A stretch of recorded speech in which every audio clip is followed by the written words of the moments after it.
trabajar en la primera infancia es un reto, porque es la oportunidad que le brindamos a los niños para que puedan construir y ser adultos responsables. En el caso de los Centros de Atención Integral para la Primera Infancia, que son los CAIPIS, este grupo está liderizado por el Ministerio de Desarrollo Social, están bajo su directriz.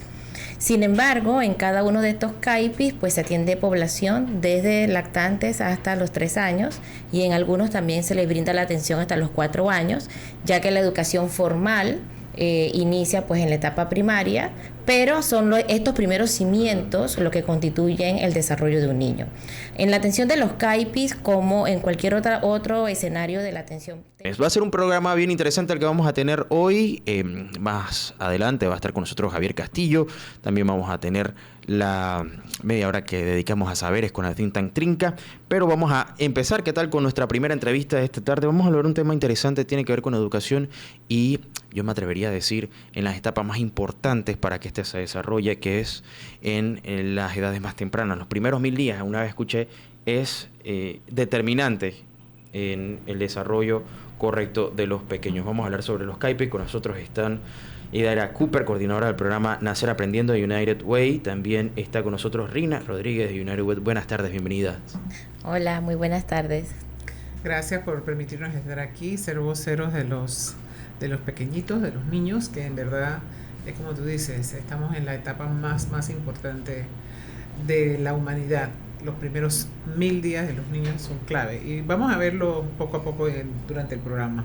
Me gustó lo que dijo voceros de los pequeñitos. Uh-huh. Los niños no deciden dónde nacer, exacto, ni tampoco en dónde estudiar.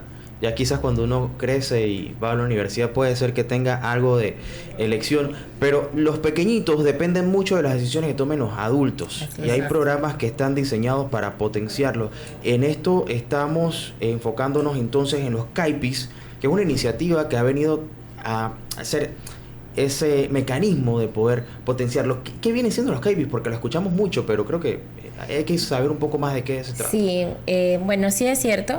Trabajar en la primera infancia es un reto, porque es la oportunidad que le brindamos a los niños para que puedan construir y ser adultos responsables. En el caso de los Centros de Atención Integral para la Primera Infancia, que son los CAIPIS, este grupo está liderizado por el Ministerio de Desarrollo Social, están bajo su directriz. Sin embargo, en cada uno de estos CAIPIS pues se atiende población desde lactantes hasta los 3 años, y en algunos también se les brinda la atención hasta los 4 años, ya que la educación formal inicia pues en la etapa primaria, pero son estos primeros cimientos lo que constituyen el desarrollo de un niño. En la atención de los CAIPIS, como en cualquier otro escenario de la atención temprana, nosotros logramos fortalecer todas las zonas del desarrollo, las 5 áreas del desarrollo que son fundamentales en el ser humano: la parte social, la parte motora, la parte cognitiva, porque un niño se habla del desarrollo integral. Entonces, cuando somos integrales por completo, es porque tenemos un buen desarrollo motor, fino, grueso, y para no hablar tan técnicamente, pues el desarrollo de poder correr, caminar, saltar, brincar, cortar. Son acciones que son importantes en este desarrollo, igual que la parte cognitiva. Para que un niño pueda aprender procesos matemáticos, procesos lectores, necesita que su cerebro se desarrolle bien. Y esto sucede en estos primeros 1000 días del niño. El cerebro empieza a tener conexiones importantes a través de la estimulación. Y son procesos que hoy no se ven o no se vieron tan importantes, pero si bien es cierto, cuando un niño es bien estimulado en estos primeros 1000 días, nosotros logramos que esas competencias que desarrolla para la escolaridad sean funcionales. O sea, yo quiero que un niño cante. ¿Cómo puede cantar si no socializó? ¿Cómo puede cantar si nunca nadie le puso ninguna música, un tamborcito, algo que lo estimulara? Entonces ya la faceta de estos primeros 1000 días de vida del niño se fueron al pasado.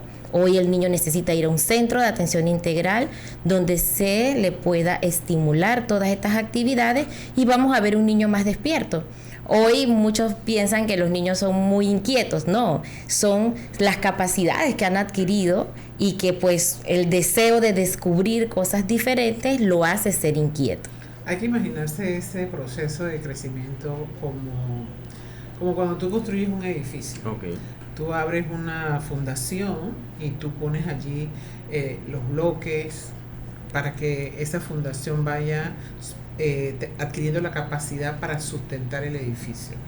Los niños son eso, es como el fundamento de ese edificio.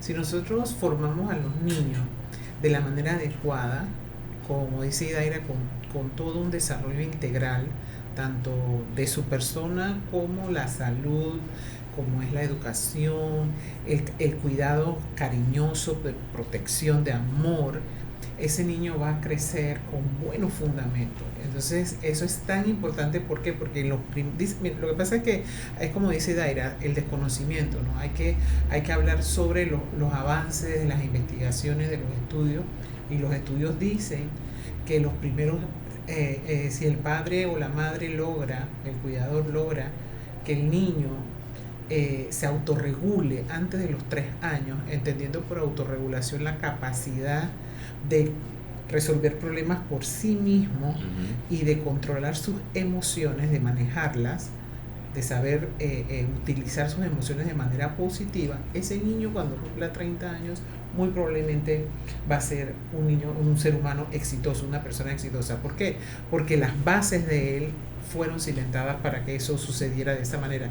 Eso estudios, ¿qué te digo? Eso está basado en un estudio de sociólogos que estudiaron una población de 1.200 niños durante 40 años. Y ellos que encontraron es que si tú autorregulas al niño antes de los 3 años, muy probablemente cuando él esté a los 30 va a ser exitoso. Entonces, ¿qué nos toca a nosotros como sociedad? Darle lo mejor a esos niños para que puedan tener Panamá un país con las competencias necesarias para poder ser exitoso como sociedad, tener un buen desarrollo humano, poder tener las capacidades de competencia, etcétera, el aprendizaje. O sea, allí comienza todo.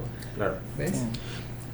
En estos, bueno, ya va más de un mes de que este tema de PISA se puso muy famoso, Sí. entre si lo hacemos o no lo hacemos. Bueno, lo que sí es cierto es que los últimos resultados, tanto los que se hicieron el año, me parece en 2022, y los que se hicieron antes, arrojaban que Panamá tenía ciertas deficiencias en lectoescritura y en matemáticas. Hay cierta correlación con respecto a lo que usted dice, que no hay una estimulación adecuada de Claro los que primeros sí. años. Ajá. Claro que sí, es una muy buena pregunta, porque realmente las evaluaciones se realizan en el 3er grado, o sea, ya los niños tienen alrededor de 8 o 9 años, y ya en esa etapa estamos en la escolaridad. Y las zonas que nosotros tenemos en Panamá, tenemos muchas zonas donde no se brinda la atención a la primera infancia.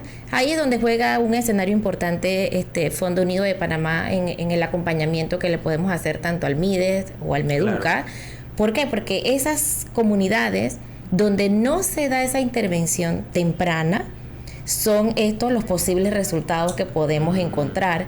Porque un niño que va a una escuela, por decirte, multigrado, 7 años, no estuvo ni en el prejardín de 4, ni en el kinder de 5, y mucho menos recibió la estimulación temprana antes de los 3 años. Entonces, todos estos procesos son de enriquecimiento, claro, para el menor y luego en su preescolar, que adquiere entonces habilidades y destrezas. Los niños no van al preescolar a ser escolarizados, por eso se llama preescolar, es previo a la escolarización. Es que ahí también quería, de repente, para que nos aclaren, porque la educación obligatoria empieza desde el 1er grado, no necesariamente desde preescolar. Es obligatorio, según nuestra ley orgánica de educación, es obligatorio desde el prejardín, que inicia a los 4 años. Lo que conocemos como prekinder. Prekinder. Pero ¿qué pasa antes de los 4? Exacto.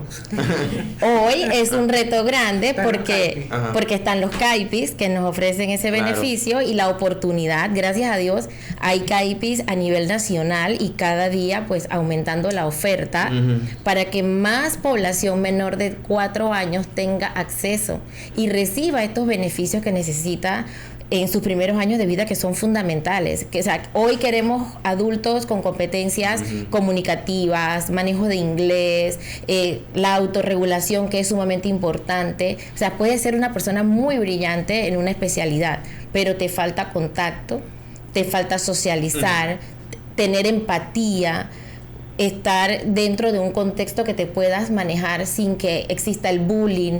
todos estos escenarios se propician y se pueden abordar desde la primera infancia. Y mira, el efecto actual, por ejemplo, ¿cómo puedes ver el efecto posterior de la no intervención?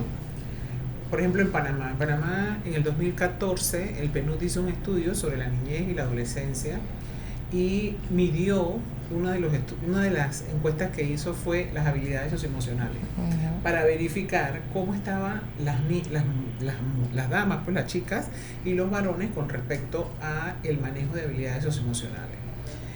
Las chicas salieron como de 1 a 10, las chicas llegaron hasta 6 y los varones tuvieron menos de 5 en habilidades socioemocionales. ¿Eso qué significa? Que no se saben relacionar con los demás de manera asertiva, positiva. Entonces, ¿eso qué consecuencia trae? Cuando tú vas a una empresa, un joven que sale de la universidad o que es un técnico, lo que sea, y va a trabajar, a las empresas, ponte tú como Adidas, que necesita personal técnico capacitado, lo contrata por 3 meses, comienza a darle toda una inducción de cómo debe, qué zapatilla escoger, cuál es la ropa deportiva para correr, para caminar, todas estas cosas que ellos saben, ¿no? Entonces el chico está allí 3 meses entrenándose en todo esto y comienza ya el periodo de trabajo formal. Cuando llega el periodo de trabajo formal, un día él llegó en estado etílico. No debe llegar en estado etílico al trabajo. Claro. Llegó con aliento a alcohol. Otro día se puso a bajar cosas de la computadora que no le permiten programar. Otro día se llevó papel, lápiz, no sé, o sea, toda una serie de comportamientos no éticos que lleva al empleador a ¿qué? A llamar la atención. Cuando le llaman la atención, no, yo renuncio. Entonces, ¿qué efecto? Y eso es un ejemplo. Multiplícalo por la mayoría de los jóvenes. ¿Cuál es qué pasa ahora con las empresas? No quieren contratar jóvenes. Por eso el tema del primer empleo, por eso, claro. ¿Por qué no quieren contratar jóvenes? Porque invierten en capacitación y después ellos, como carecen de las habilidades socioemocionales para manejarse, es decir, trabajar en equipo, seguir las instrucciones, tener iniciativa, creatividad. La gente busca personas que sean empáticas con la empresa y quieren sacar la empresa adelante. Después lo técnico ellos se lo enseñan. Pero lo que necesitan son gente con habilidades emocionales. Si desde niño tú no acostumbras al niño a que respete turno, a que no toque las cosas ajenas, a que no tenga conductas desafiantes, a que no pelee, a que no esté inquieto, que sepa guardar, que no interrumpa. Si tú no le enseñas esas habilidades del pequeño, es mentira que en adolescencia o sea, hay que hacer programas especiales para motivar y estimular eso, porque no trae eso. Entonces es muy importante que desde pequeñito se le enseñe a autorregularse, a resolver los problemas por sí mismo, a ser independiente, a entender que mamá está triste, qué es la tristeza, el enojo, por qué está enojada, que reconozca las emociones y las respete y se relacione adecuadamente en su primer entorno, que es el hogar, y después cuando va saliendo en la escuela, etcétera, etcétera. Sí. Por eso es que está tan importante. De hecho, mira, por ejemplo, en Finlandia, las personas que atienden a la primera infancia son doctores de la universidad. Wow. No son personas, que te digo, que capacitadas por allí, no. Doctores, porque ellos quieren que lo mejor esté trabajando con la etapa más importante de la vida del ser humano. Entonces, ¿qué hace el gobierno? El esfuerzo que está haciendo el gobierno a través de los CAIPI, como dice Idaira del Mides, es tratar de ir cubriendo la cobertura, porque hay muchísimos lugares donde no hay CAIPIs. Claro. Y antes de entrar un poco en el tema de la cobertura, que es uno de los más importantes en este aspecto, ya que usted mencionaba que todavía no llegamos al punto de decir que es obligatorio. Usted mencionaba que primero en casa, y creo que todos hemos escuchado que la educación comienza por casa, pero no es suficiente a veces, porque lo vemos en las deficiencias en la calle. Muchas personas que todavía nos cuesta saber relacionarnos y hay muchos retos que abordar. ¿Por qué es importante que hablemos de la cobertura? Porque yo creo que ya queda claro que sí hay que hablar de la estimulación temprana, pero en cuanto a la cobertura, porque no todos tienen acceso a CAIPI. Yo no tengo hijos, pero yo conozco mucha gente que me ha dicho, he peleado para entrar a un CAIPI. Bueno, ese es un tema muy complejo, en realidad es muy complejo, porque si vemos el último censo nos damos cuenta que la mayor población infantil la encontramos en nuestras zonas, de nuestros pueblos originarios, las zonas comarcales. Claro. Y hay comunidades que son muy difíciles de accesar. Claro. Sin embargo, pues hay diferentes diseños de programas de educación no formal. El Meduca los tiene, programas para entrar a comunidades muy distantes que permitan ese acceso a la población. Sin embargo, más que nada lo que hace falta es ilustrar a los padres.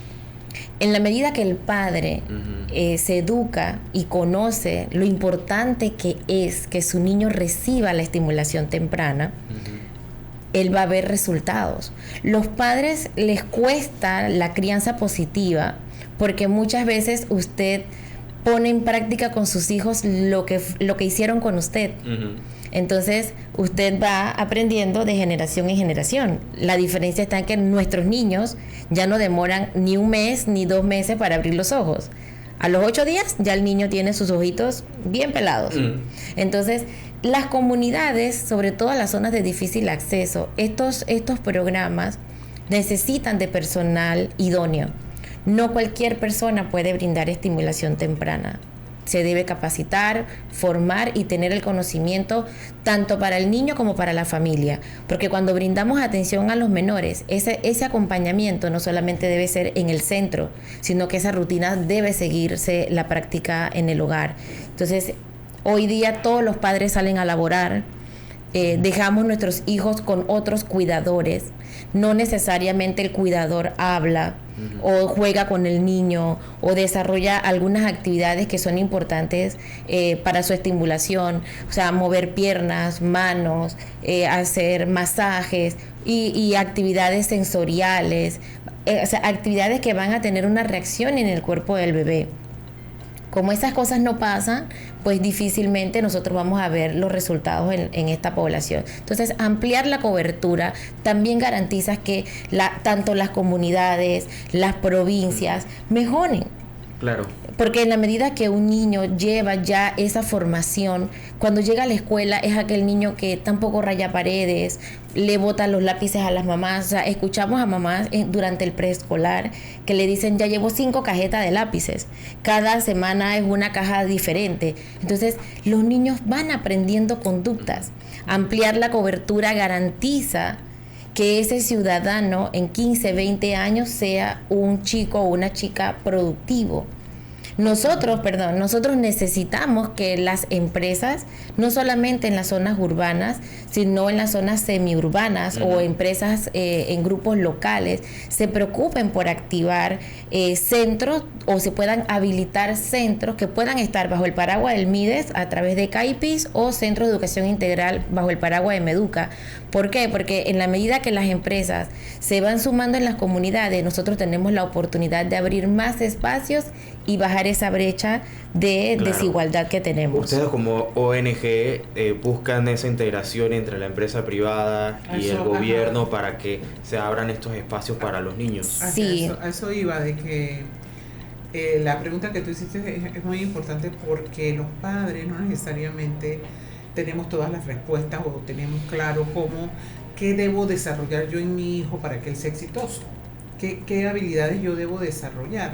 Realmente nosotros estamos en el día a día viendo el almuerzo, la comida, la ropa, la escuela, la tarea y muy pocas veces vemos al menos en lo que tiene que ver con las clases populares, con las familias que tienen que ver cómo sobreviven el día a día, qué pongo en la mesa para que mi hijo coma, ¿verdad? Tienen otras prioridades, tiene que ver con la sobrevivencia, porque no tienen los ingresos, no tienen las capacidades como una persona pudiente que puede decir, ¿sabes qué? Yo quiero que mi hijo esté en las mejores escuelas, porque él asume que en las mejores escuelas va a recibir la mejor educación y ya el niño va a tener todas las oportunidades. Digo, mientras que hay padres que están batallando para ver cómo hacen para darle de comer a sus hijos, lo último que van a pensar es en un tutor, ¿no? O enviarlo a un centro. O en qué necesita mi hijo, qué habilidades yo debo desarrollar, cuáles son los pilares del éxito para que mi hijo, yo se los forme en mi hijo. Ese tipo de conversaciones familiares no lo encontramos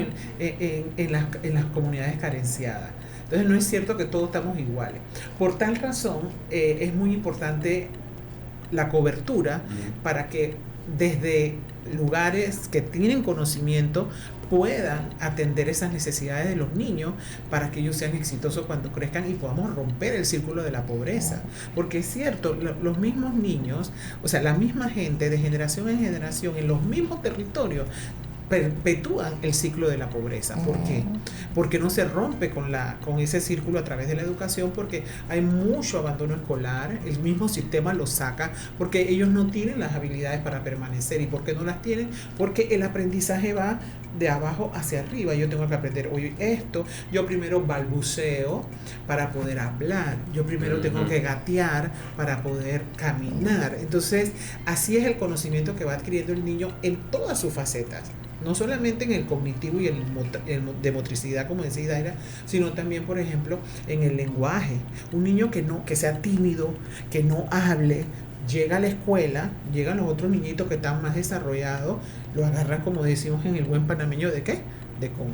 Y entonces ese niñito va a ser maltratado, le hacen bullying, lo que sea, porque él no sabe expresar sus necesidades. ¿Y por qué no las sabe expresar? Porque no fue estimulado en casa. Entonces, ahí es donde venimos nosotros, organizaciones como nosotros, como CACEN.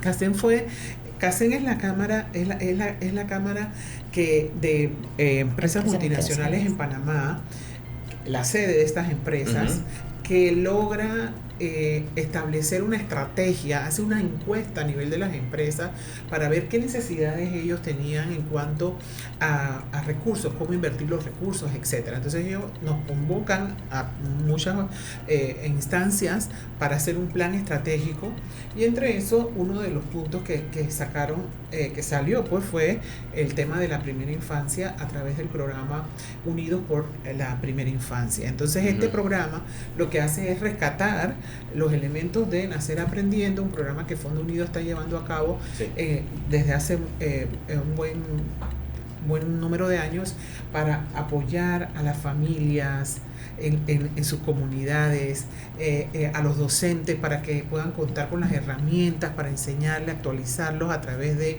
metodologías que están basadas en evidencia, que tiene que ver, por ejemplo, con el desarrollo cognitivo, que tiene que ver con el desarrollo motriz, el de las relaciones socioemocionales, etcétera. Entonces, nosotros nos dedicamos a eso, a ayudar al docente a contar con esas herramientas, ayudar a los padres para que se pongan a pensar: yo quiero que mi hijo llegue lejos, y quiero que cuando él vuele lejos, alto, lo haga en el sentido correcto, llegue al blanco, dé en el blanco. Yo no quiero que mi niño se le quede atrás. Entonces nosotros le damos las herramientas, le damos parentalidad positiva para que él piense: yo tengo que desarrollar en mi hijo estas habilidades. Y eso es lo que debemos hacer como país. Esto es un problema de todos, bien profundo, no podemos hacerlo claro que sí. Una vez leí que el invertir en la primera infancia trae por lo menos un 10% de retorno sobre la inversión, lo cual es mucho. No se ve no se va a ver de aquí a 5 años, pero como usted lo estaba mencionando, ustedes lo han estado mencionando, a futuro es una gran inversión, que muy pocos programas en realidad nos dan tanto retorno. Tengo que irme a un cambio, pero si tienen algo de tiempo podemos seguir abordando este tema un poquito más a la vuelta. De la tarde, y estamos conversando con las licenciadas Idaira Cooper y Rina Rodríguez de el programa Nacer Aprendiendo United Way, hablando acerca de la primera infancia. Nos quedamos con el retorno sobre la inversión, pero hay una cosa que es importante y no terminamos de desarrollar, que tiene que ver con la cobertura.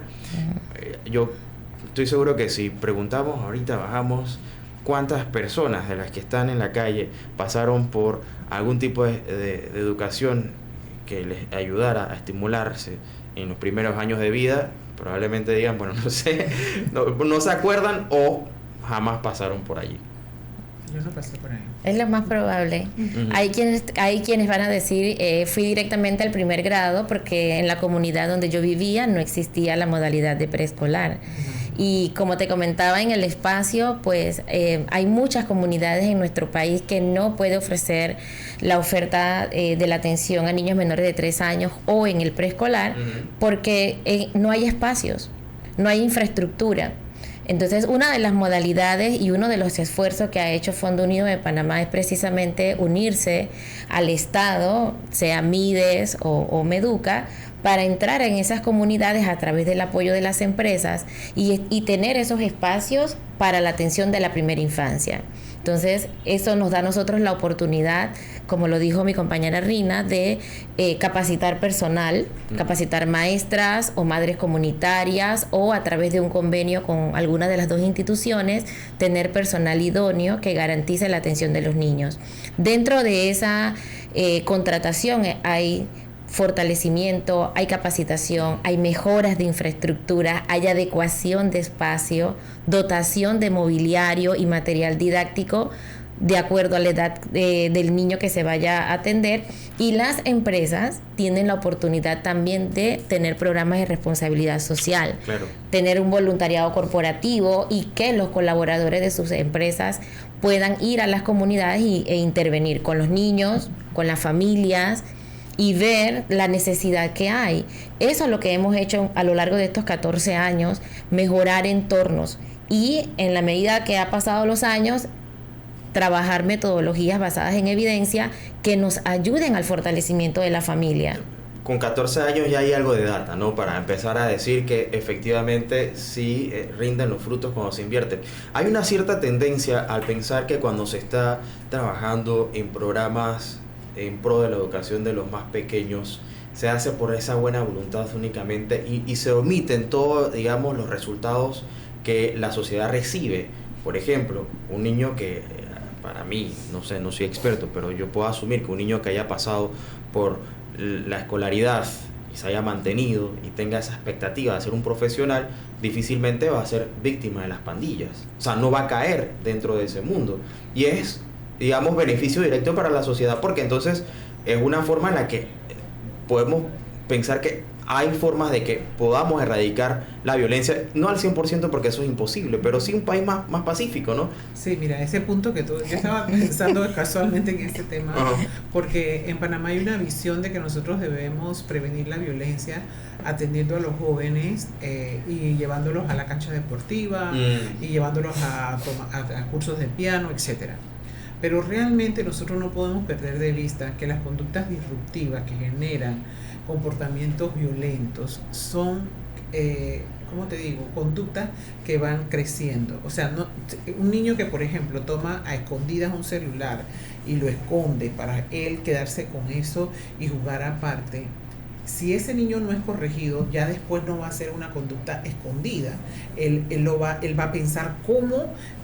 ya no va a pensar solamente en tomar lo que está allí, sino que él va a pensar cómo poder coger otras cosas. O sea, la conducta disruptiva va creciendo.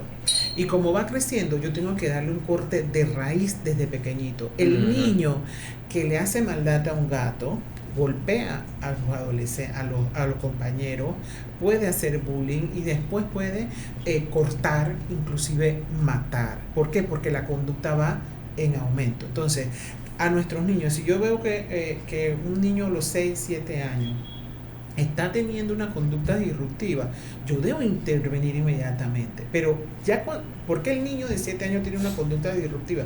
Porque de pequeñito, de bebé, él fue haciendo cosas que fueron permitidas y que se les hizo la gracia. Ay, qué lindo el niño, no sé qué. No sabemos cómo manejar eso. Ajá. Y el niño va evolucionando en esa conducta. Un bebé, claro, que pelea por algo, es como, imagínate que tú fueras grande. Él va a pelear por eso físicamente. Entonces nosotros tenemos que desde niños enseñarle. Tenemos una conducta violenta porque nosotros somos violentos en casa. Hay una tendencia a celebrar todo lo que hacen los niños. He visto muchas cosas como ¿a dónde va a correr el niño? ¿A la cerveza o a la pelota? Entonces el papá está feliz porque el niño fue a la cerveza. En realidad no es la cerveza lo que le llama la atención, es la figura, la forma. Porque el niño no sabe qué es. Porque él no sabe lo que es. Sin embargo, los niños hacen una acción negativa y usted la celebra. Luego, a medida él va creciendo, vuelve a hacer la acción. Por ejemplo, te cachetea. Los niños chiquitos los he visto agarrar a las mamás y le pegan en la cara. Y luego más adelante es uno solo. Entonces, claro, en el momento la mamá dice, ay, por eso usted está chiquito. Pero más adelante no lo puede controlar. Vas al supermercado, quiere todo.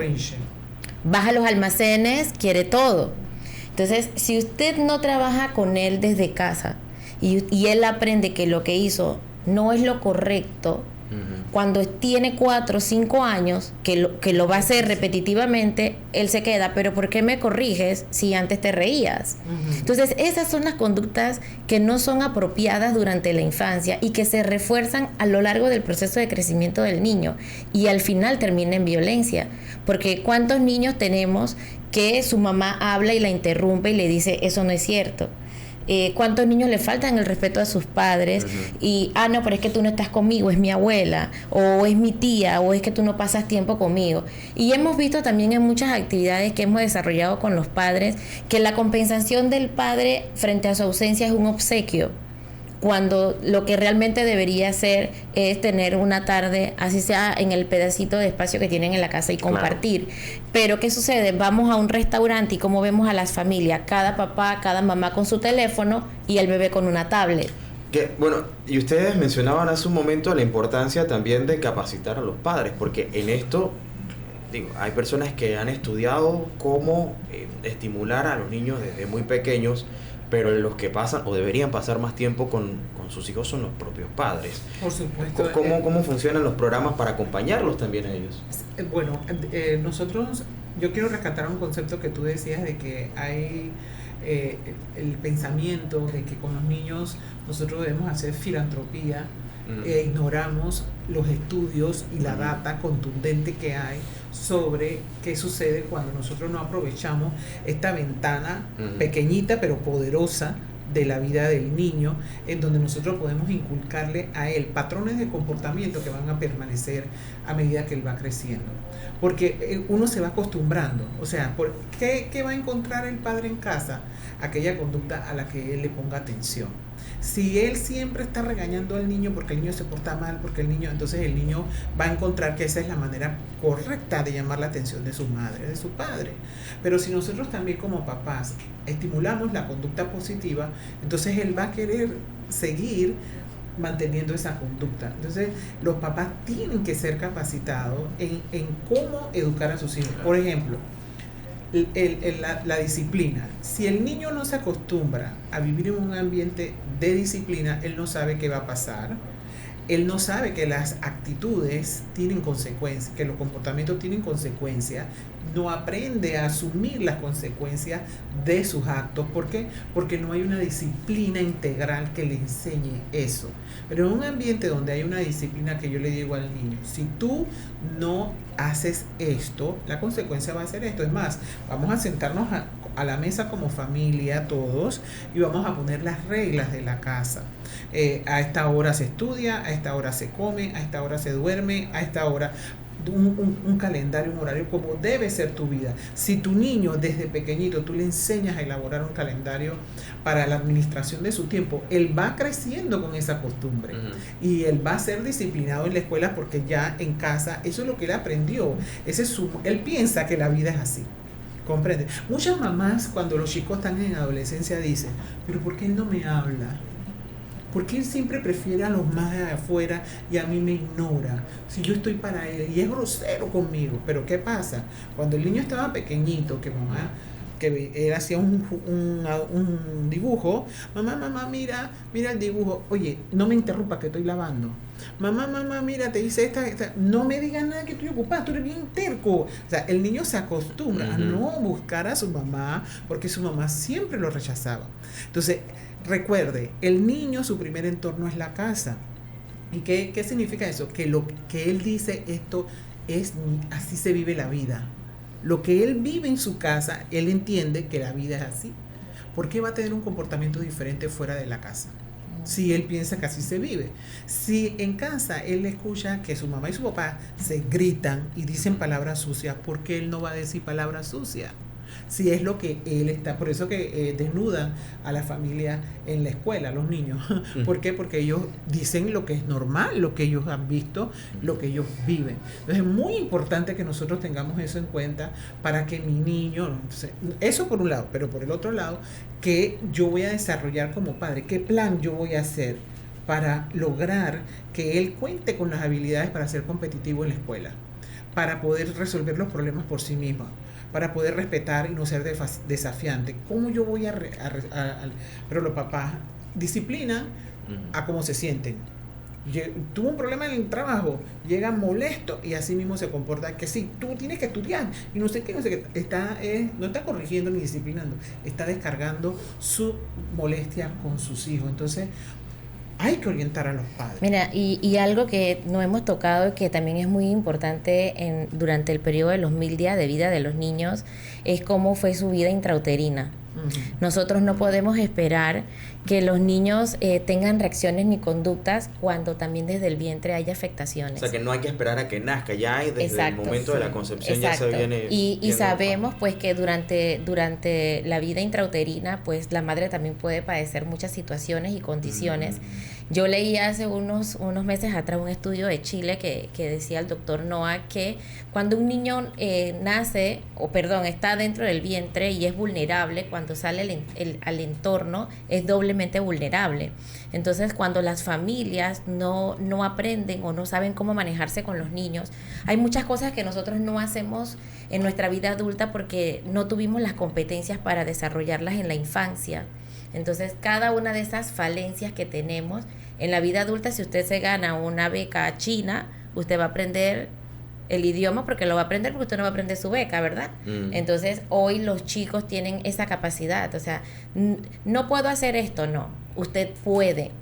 Howard Gardner hablaba de las inteligencias múltiples. Lo que no puedo hacer por una vía, lo enseño por la otra. Entonces, por eso es importante que las madres también aprendan a conocer a sus hijos, que se pueda medir. Hoy día, le damos gracias a Dios, pues el Estado panameño tiene la oportunidad de hacer tamizajes. Antes se pagaba por un tamizaje, hoy es gratuito. Y los tamizajes nos dan la oportunidad de saber y entender cómo viene ese proceso de crecimiento y desarrollo que es fundamental para los aprendizajes que mi hijo requiere durante su vida de la escolaridad. Entonces, las mamás tenemos que saber cuánto fue el Apgar, cuánto midió, cuánto pesó, tener una buena nutrición, tomarse sus vitaminas. Todo eso es fundamental, porque un niño que no tiene un cerebro bien constituido, es muy difícil que pueda aprender todo lo que hemos platicado. Entonces es bueno que las mamás y los papás, porque los papás aportan un gen a la vida del niño. Entonces a veces tenemos patrones genéticos que afectan a nuestros hijos. Entonces todo ese estudio es importante para garantizar un niño sano y que tenga realmente un desarrollo integral. Escuchándolas me pongo a pensar un momento que mientras que escuchamos los temas políticos, muchos salen a presentar esas propuestas de construir un mejor país. Creo que el mismo clamor de la sociedad es un Panamá libre de violencia, un Panamá con mejor desarrollo, pero vamos a lo elemental. Creo que hemos estado mirando tanto tiempo en la dirección equivocada, porque todo lo que nosotros hagamos en este momento y lo que dejemos de hacer va a tener repercusiones. Si atendemos a los más pequeños, estamos preparando literalmente el futuro del país, en lugar de estar pensando en otras cosas, porque ahora hablamos del tema de la caja de seguro social, creo que hay que plantearnos, por lo menos en mi caso, cómo va a ser si me llevo a jubilar, quién me va a reemplazar, o sea, quién va a ser el que pague las cuotas por mí. Y ahí es donde entra lo importante de hablar acerca de primera infancia. Eso por un lado. Y por otro lado, el tema de que hay muchas personas que son formadas, educadas, e igual caen en los delitos de cuello blanco que se dice, y hay un nivel de corrupción entre las personas que están formadas y educadas. Lo que te indica es la ausencia de valores que están carcomiendo a la sociedad. Yo creo que, perdone la licencia de lo que voy a decir, pero siento que a veces la gente calcula, ¿no? Ok, yo voy a estar en un puesto público por tanto tiempo, voy a calcular para ver cuánto puedo tomar y bueno, pagaré tanto para los abogados y tanto no sé qué, y después ya yo quedo millonario. O sea, voy preso por 5 años, vale la pena porque nada más son 5 años, pero después yo puedo hacer mi vida de rico y famoso. O sea, siento como que los valores, entonces hay que rescatar eso, hay que rescatar el formar, o sea, la gente buena. O sea, hay que volver a decir gracias, por favor, a mí me importa lo que tú sientes, quiero ayudarte, permíteme. O sea, si nosotros no rescatamos eso como país, ¿en qué nos vamos a convertir? En seres aislados que están viendo para ver, quítate tú para ponerme yo, o unas sociedades jaurías en donde lo que estamos haciendo es ver quién triunfa, no importa a través de qué costo y qué medio y qué destruyó para hacer. Entonces, tenemos que hacer un alto como nación y volver a preguntar cuáles son esos caminos que yo debo construir para tener un mejor Panamá ético, moralmente plausible, que realmente logre metas que valgan la pena y que nos hacen seres humanos, como dice la Caja de Seguro Social, y que humanízate. Claro, lo que sí es cierto, es que como, y hay que recalcarlo, ¿no? Más allá de que luzca como filantropía, es un tema que rescata nuestra sociedad, el atender. Ustedes como organización, ¿cuáles son las herramientas, las formas en las que ponen a disposición sus conocimientos y de qué manera también requieren que aquellos interesados puedan aportar también para que juntos se pueda construir esta sociedad a partir del cuidado de los más pequeños? Nosotros como Fondo Unido tenemos una mística de trabajo un poquito diferente a las otras organizaciones de lo que yo conozco, pues, de las otras organizaciones, porque nosotros, ¿qué hacemos? Nosotros sí utilizamos un método de investigación científica para poder determinar qué es lo que requiere. Lo que pasa es que el comportamiento humano y social no es casual, todo tiene su razón de ser. Es como yo estudié en lógica cuando estaba en el colegio, yo me aprendí un principio que me ha marcado mi vida, que todo lo que es por alguna razón que lo hace ser como es y no de otro modo. Es siempre todo tiene una razón de ser.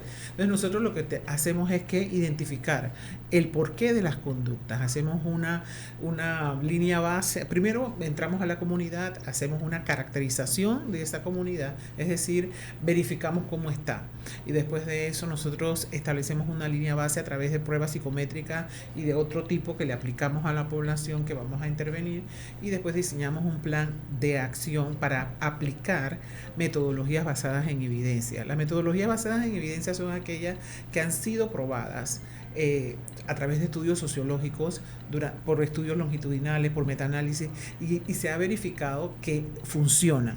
No vamos a improvisar, no hay tiempo para ver si esto funciona o no. Claro. Lo que hacemos es que aplicamos esta metodología y encontramos los resultados. Nosotros no reportamos de que se hicieron tantas actividades o se hizo tantas capacitaciones. No, nosotros medimos cómo los factores de riesgo pueden estar incidiendo a través de su combinación y de su dinamismo en la conducta del individuo. O sea, lo realmente importante, o sea, porque podemos tener muchas actividades sin ningún resultado positivo. Exactamente, porque yo puedo y tratamos y no me va a dar resultados que estoy esperando. Aparte de hacer esa intervención con los jóvenes o con los niños o adolescentes, logramos que sean sostenibles. Porque de nada sirve estar 2-3 años y luego salir y se pierde. Dejamos capacidades instaladas.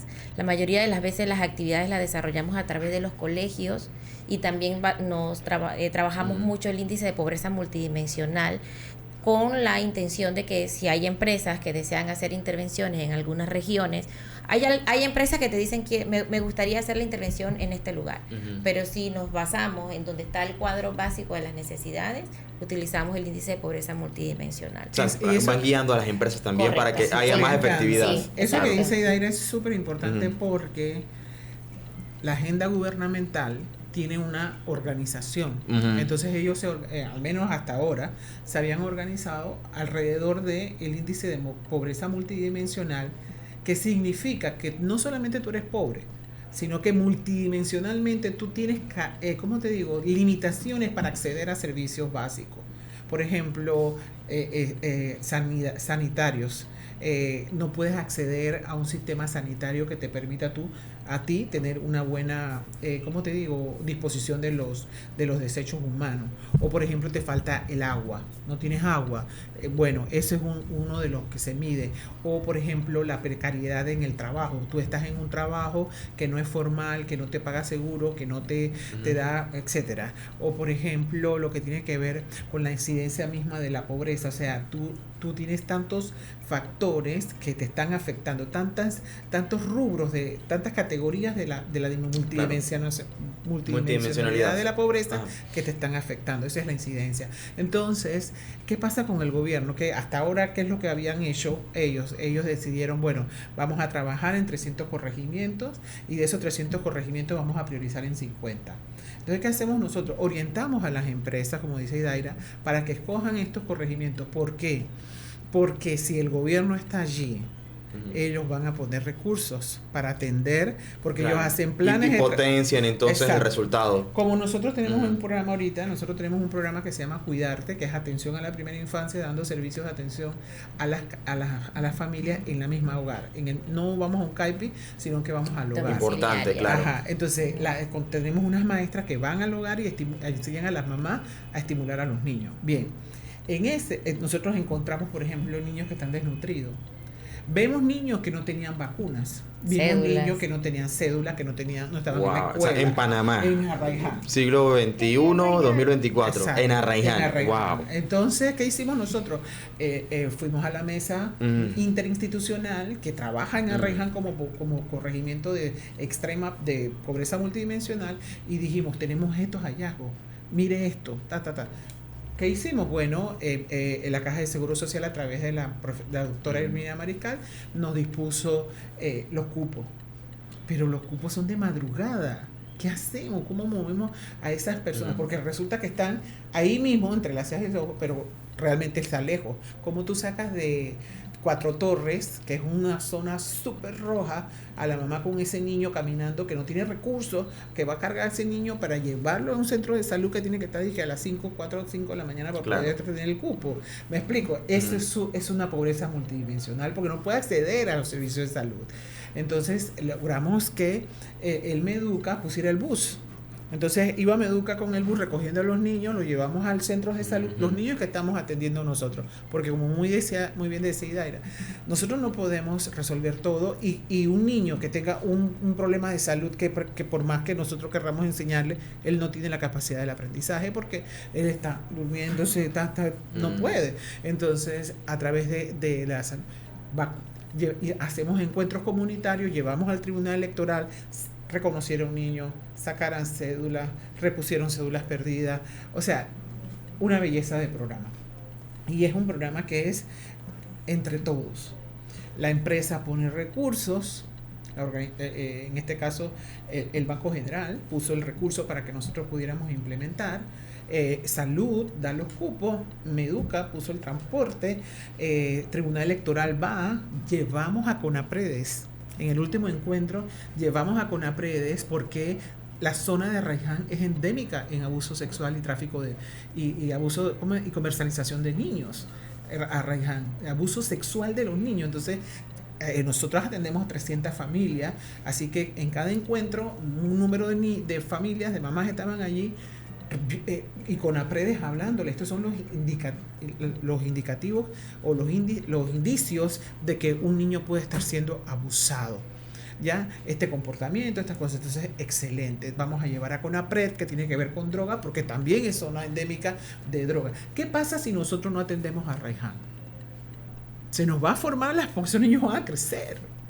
Ellos van a crecer y tienen cero oportunidad si la mamá no lo estimula, si no hay ningún programa de preescolar allí. O sea, pero por eso estamos allí. Entonces me encanta esta entrevista porque esto permite que la sociedad entienda la problemática, que los niños no vienen de Marte, nosotros somos los que los criamos. Entonces, nosotros somos los que le enseñamos a golpear a las mujeres, a violar a las mujeres. Nosotros somos, eso es lo que yo le digo a los papás cuando vamos a hacer los talleres. Ok, hay violencia en su comunidad, que sí, licenciada, bastante, ok. Y esa violencia, ¿quién la hace? Los jóvenes que están parqueados ahí, ellos van y ellos golpean, sí. ¿Y esos jóvenes de dónde vinieron? O sea, es ahí cuando uno se encuentra con la realidad. Ajá. Y es que todos somos parte, por eso es que es importante también llevar el mensaje y de se que irradia, porque cada sí. papá, cada mamá que va a nuestros talleres o que es parte de ese escenario del encuentro comunitario tiene otros hijos en formación. Entonces la comunicación queda en ese hogar. Importante. Lastimosamente no hay tiempo para más, pero es un tema que abarca muchas otras cosas, que ojalá en otra oportunidad podamos seguir abordándolo. Sin duda, nada más, United Way, ¿dónde podemos saber un poco más acerca de la organización? Ok, nosotros como organización somos un capítulo de una organización mundial, la más grande y la más antigua y del mundo, que es United Way Worldwide. Entonces nosotros somos United Way Panamá, pero hay más de 46 capítulos nuestros. Nosotros estamos radicados en Costa del Este, ¿verdad? Nuestro teléfono 398-3705 y usted puede entrar a la página web nuestra, nos puedes encontrar como United Way Panamá en nuestro Instagram, en nuestro Facebook, y ahí usted nos puede encontrar, nos puede escribir y con mucho gusto nosotros estamos. Las empresas hacemos un llamado, si usted no sabe qué hacer, nosotros hacemos voluntariado, nosotros hacemos programas de estos que le estamos explicando acá para niños, para adolescentes, damos también programas para jóvenes para que descubran su vocación y le damos también habilidades para el trabajo a través del programa Pasaporte para el Éxito. O sea, tenemos varias metodologías basadas en evidencia. Sí. Un buen portafolio de programas y proyectos. Y bueno, estamos a nivel nacional. La mayoría de las intervenciones también las hacemos en los centros educativos. Y bueno, siempre pues con el acompañamiento y con las directrices que el Estado pues quiere llevar a cabo. También quería compartirte que es bien importante que la población sepa que Panamá siempre, desde el 2009 se diseñó una ruta de atención integral para la primera infancia, para saber cómo abordar las necesidades de nuestra población infantil. Hoy se llama Contigo en la Infancia, liderizada por el Ministerio de Desarrollo Social y otras organizaciones. Así que tenemos bastante información. Lo que necesitamos es más acompañamiento, más recursos y divulgación. Claro que sí, le agradezco muchísimo entonces a la licenciada Idaira Cooper y a Rina Rodríguez por acompañarnos aquí y bueno, súper encantados. Gracias por recibirnos.